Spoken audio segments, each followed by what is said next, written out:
ॐ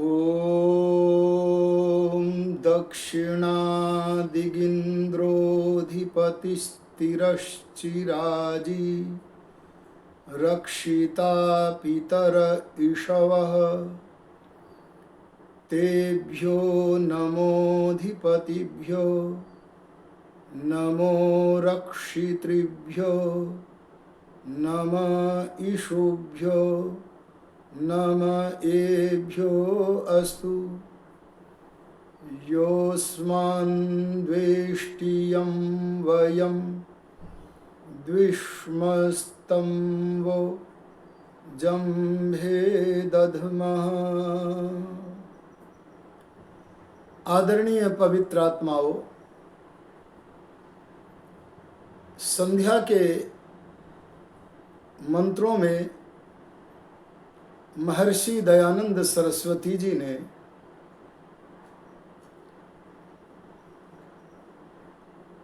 मनसा परिक्रमा नामक 6 मंत्रों का विनियोग किया है। इन मंत्रों का अर्थ करते हुए ऋषिवर ने आध्यात्मिक, आधि दैविक व आधि भौतिक अर्थों का मिश्रण करते हुए उपासक को ईश्वर प्रणिधान की ओर ले जाने की चेष्टा की है।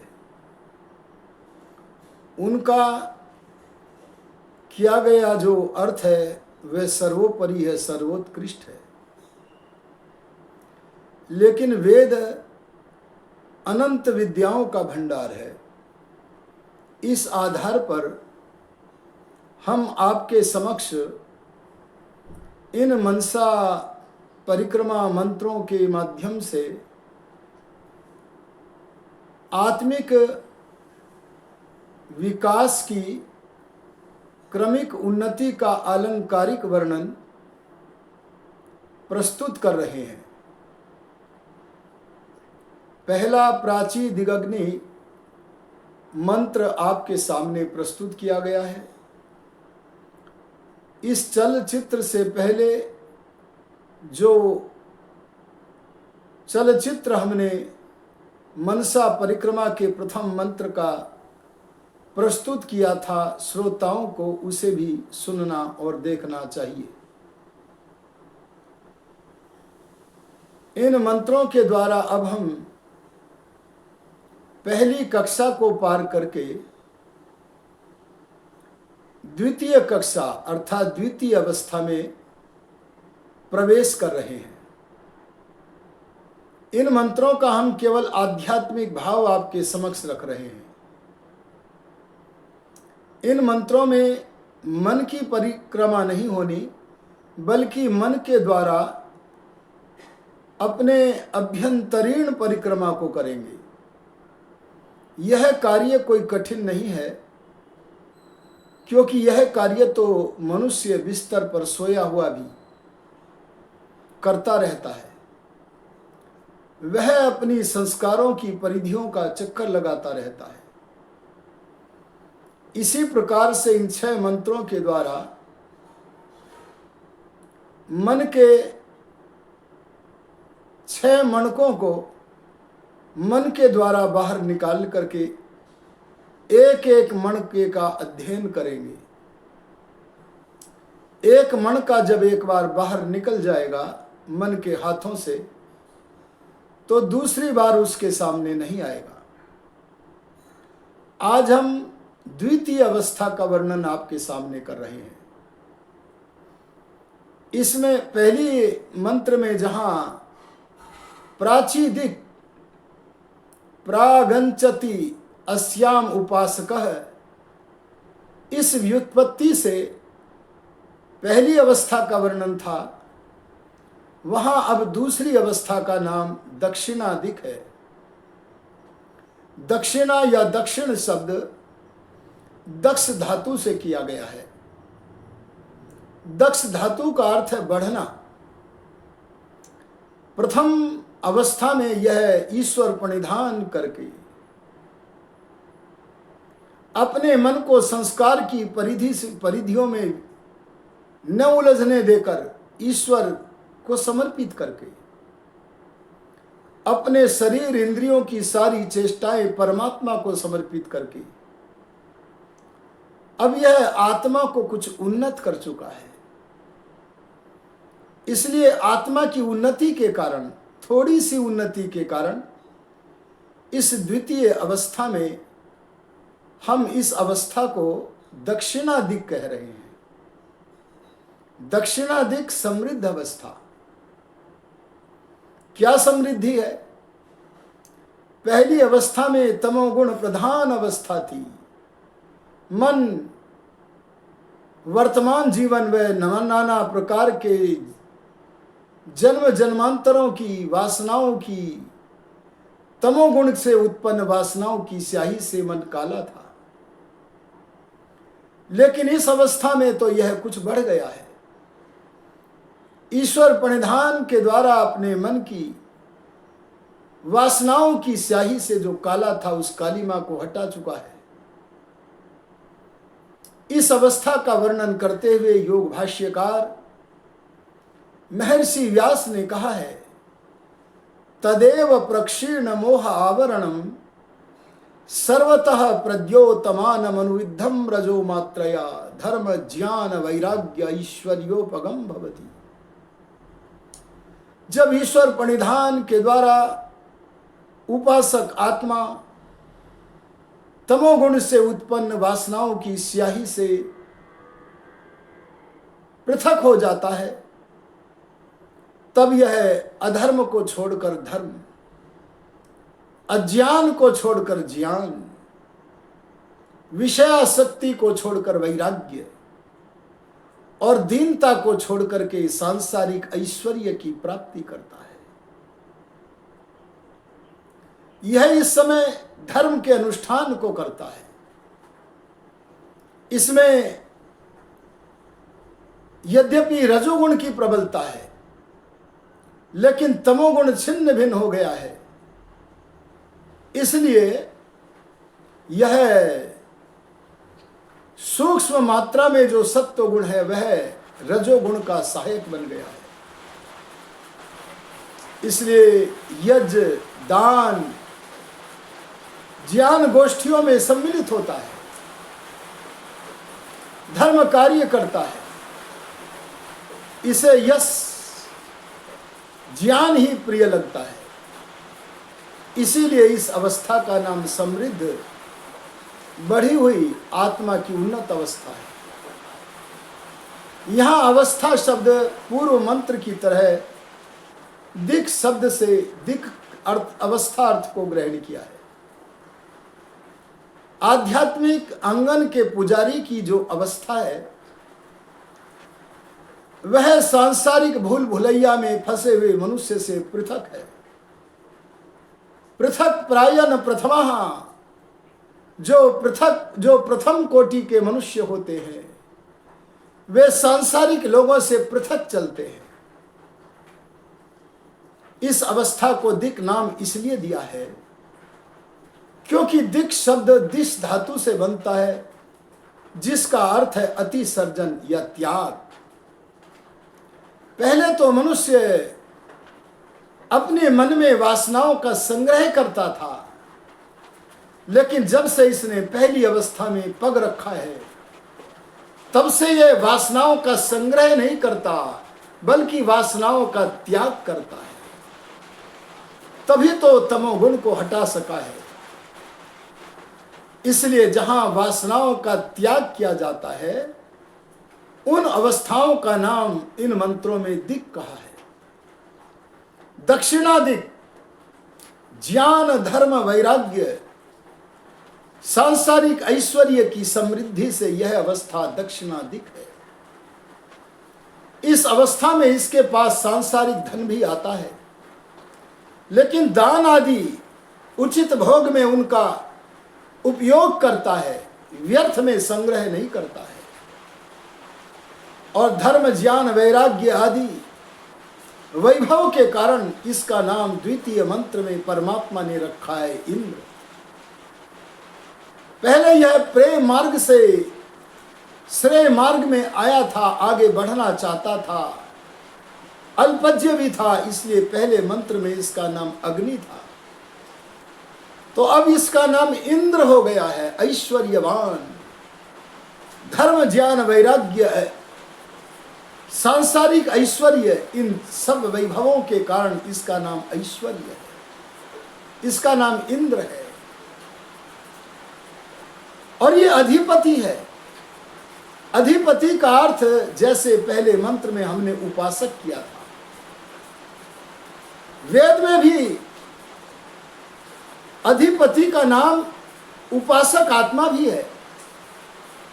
ऋषि दयानंद जी महाराज ने आध्यात्मिक, आधि दैविक, आधि भौतिक भावों को रखते हुए ईश्वर समर्पण का पाठ पढ़ाने की भावना से अधिपति नाम परमात्मा का बताया है। वह उस स्थल पर सुसंगत है, अत्युत्तम है। लेकिन अब हम जिस यात्रा का वर्णन आपके सामने करने चले हैं, उस आध्यात्मिक यात्रा का संचालक है मन और इंद्रियों का स्वामी, ईश्वर का उपासक आत्मा। इसलिए अधिपति का अर्थ है आत्मा, जीवात्मा। और कौन सा जीवात्मा? केवल उपासक जीवात्मा। ये उपासक जीवात्मा अब इंद्र है। इसका मन कैसा है? इन मंत्रों में मन के लिए रक्षिता पद का प्रयोग हुआ है। रक्षिता पद रक्ष धातु से बनता है, जिसका अर्थ होता है रक्षा करना। पहले तो इसका मन इसे पतन की ओर ले जाता था, इसे भूल भुलैया में फंसाता था, यह सांसारिक पदार्थों को भोगता था तो उनमें फंस भी जाता था। लेकिन अब इसका मन इसे पतन की ओर नहीं जाने देता, रक्षा करता है। इसका मन अब रक्षा करने लगा है, इसलिए इसके मन का नाम, उपासक के मन का नाम रक्षिता है। यह रक्षा कैसे करता है? बाहर से भी करता है। इसकी रक्षण क्रिया का विश्लेषण यदि करें तो अंदर से भी करता है। बाहर से कैसे करता है? बाहर के जो विषय इसको दृष्टिगोचर होते हैं, उन विषयों का सेवन अपने जीवन के संचालन के लिए ही करता है। लालसा का विकराल रूप धारण करके भूल भुलैया में फंसकर भगवान से दूर होकर नहीं करता। और जब कोई मनुष्य वासना के वशीभूत होकर सांसारिक पदार्थों का भोग करता है, तब वह बाहर के विषयों की प्रतिछाया अपने अंतःकरण के कोने चित्त पर डालता है। लेकिन अब यह कल्याण मार्ग का पथिक बाहर के विषयों की जो प्रतिछाया किसी समय में पड़ा करती थी, वह नहीं पड़ने देता है, बाहर के विषयों की प्रतिछाया से रक्षा करता है। इसलिए इसका नाम रक्षिता है। और ये मन अंदर से भी पुष्टि का प्रबंध करता है। परमात्मा का ज्ञान आत्मा को जो मिल गया है, पहली कक्षा में तमोगुण से भरा हुआ ये ज्ञान को आवृत्त करता था, लेकिन अब तो भगवान का ज्ञान, जो कुछ कुछ ज्ञान आत्मा को प्राप्त होने लगा है, उस ज्ञान को की सहायता से अंदर से भी उपासक का मन रक्षा करता है। अंदर से भगवान के ज्ञान की सहायता से रक्षा करता है, तो बाहर लालसा नहीं है, इसलिए बाहर के विषयों की प्रतिछाया से भी रक्षा करता है। पहले तो बड़ी बुरी स्थिति थी। किसी संस्कृत के कवि ने कहा है, अंगम गलितम पलितम मुंडम दशन विहीनम जातम तुंडम वृद्धो याति गृहीत्वा दंडम तदपि न मुंचत्याशा पिंडम। जब तक यह कल्याण मार्ग का पथिक नहीं बनना था, मनसा परिक्रमा के माध्यम से जिन 6 अवस्थाओं का वर्णन है, उनमें से पहली कक्षा में भी प्रवेश नहीं किया था, तब तक इसकी दुर्दशा ऐसी थी, अंग गल गया, सिर के बाल श्वेत हो गए, मुख में दांत नहीं रहे, बूढ़ा हो गया, हाथ में लाठी लेकर के चलता है, लेकिन फिर भी आशा, विषयों की कामना को नहीं छोड़ता है। लेकिन अब तो यह धर्म ज्ञान वैराग्य का स्वामी होकर इसका मन बाहर के विषयों की कुवासना रूपी छाप को ग्रहण नहीं करता और अंदर से भी पतन होने से रोकता है। इसीलिए इसके मन का नाम रक्षिता है। वेद में भी मन को रक्षिता कहा है, रक्षितारम दुहानाम करेणेव विचकर्तारवेण। यहां वेद में रक्षिता नाम अंदर भगवान के ज्ञान से और बाहर विषयों की छाप में पढ़ने देने से रक्षिता कहा है। यह मन पहली अवस्था में यदि असितः काला था तो यहां यह तिरश्चिराजी है। तिरश्चिराजी पद, तिरह माने टेढ़ा, तिरस माने टेढ़ा, अंची गति को कहते हैं। राजी नाम श्रेणी का है। टेढ़ी रेखा में चलने वाले जो अजगर सदृश जंतु हैं उनके तुल्य है। जैसे टेढ़ी रेखा में चलने वाले जंतु, उसी की तरह से इसका मन अब भी चंचल होने के कारण और मुक्ति से वंचित रखने के कारण तिरश्चिराजी अर्थात टेढ़ी रेखा में चलने वाला, राजस वासनाओं के वशीभूत होने वाला कहा है। तिरश्चिराजी रक्षिता पीतर ईशव। ईशु नाम परमात्मा की ज्ञान शक्ति का है, तीर सदृश ज्ञान शक्तियों का है। परमात्मा की अनंत शक्तियों को ध्यान में रखते हुए यहां परमात्मा की शक्तियों को ईशु न कहकर बहुवचन में ईशवः कहा है।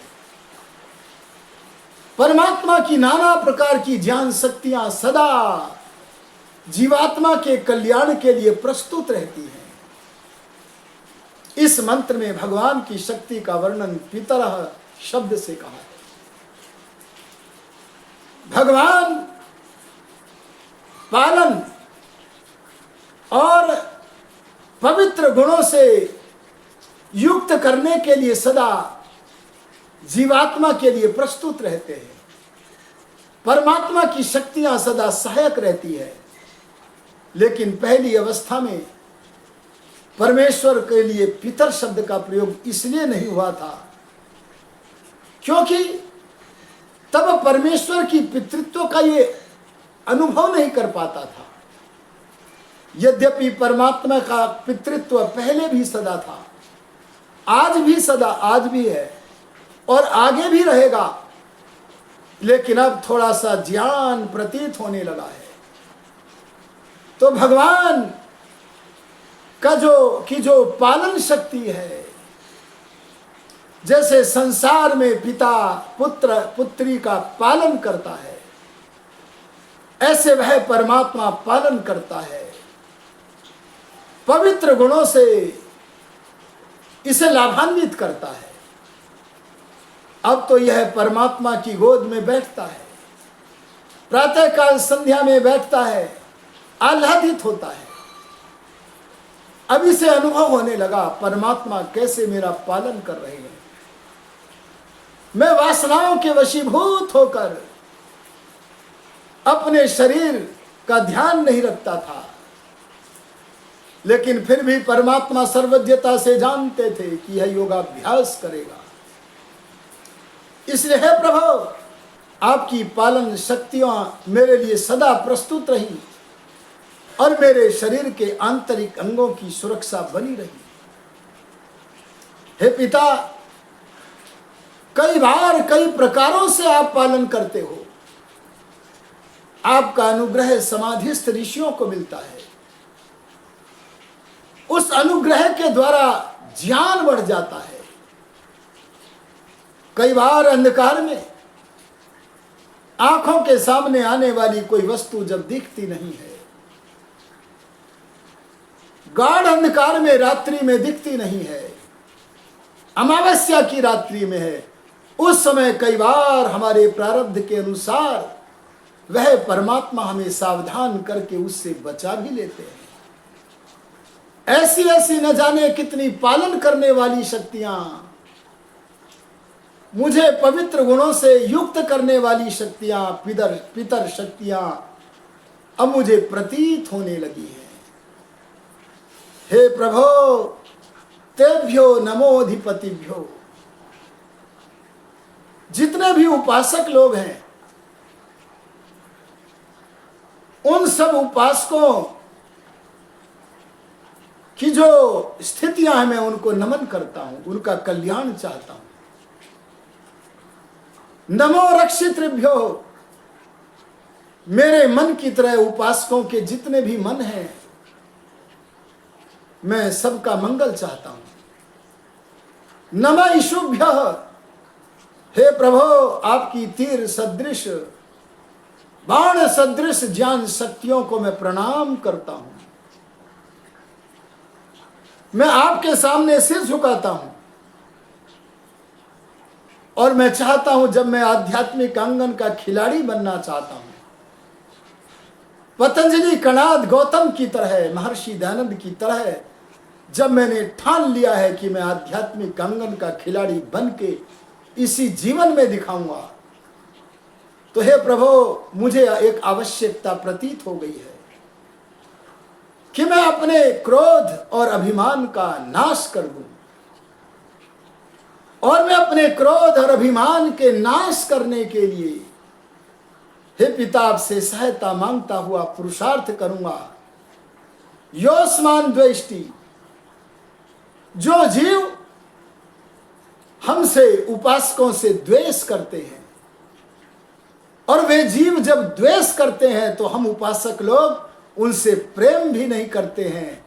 अगर हम ऐसा करते हैं तो उसे, हे प्रभु, अपने क्रोध को समाप्त करने के लिए, अभिमान को समाप्त करने के लिए, उन सबको आपके न्याय रूपी जवाड़े में धरते हैं। हम सर्वथा अपने आप को आपकी आज्ञा में समर्पित करते हैं। जैसे पहली कक्षा में ही हमने ईश्वर प्रणिधान किया था। ईश्वर प्रणिधान के द्वारा और वैराग्य के द्वारा हम दूसरी अवस्था को प्राप्त हो गए हैं। यथाशीघ्र हम तृतीय अवस्था को प्राप्त करेंगे। उस तृतीय अवस्था का वर्णन हम अगले चलचित्र में अपने श्रोत्री मंडल के समक्ष रखेंगे। आप उसे ध्यान देकर सुने। और हम चाहते हैं कि यदि वेदोपदेशों से आप लाभान्वित होते रहें, तो सभी सनातनी बंधु, सभी कल्याण मार्ग के पथिक बंधु, इस अपने सुख मग्न वैदिक संस्थान नामक यूट्यूब चैनल को सब्सक्राइब करें और इसके अच्छे अच्छे चलचित्रों के नोटिफिकेशन आपको मिलते रहें। इसके लिए बेल आइकॉन की घंटी भी दबाएं, जिससे कि आप पूर्ण लाभ अपने इस YouTube चैनल के माध्यम से ले सकें। इन्हीं संक्षिप्त शब्दों के साथ मैं अपनी वाणी को विरमित करता हूँ। ओम शम।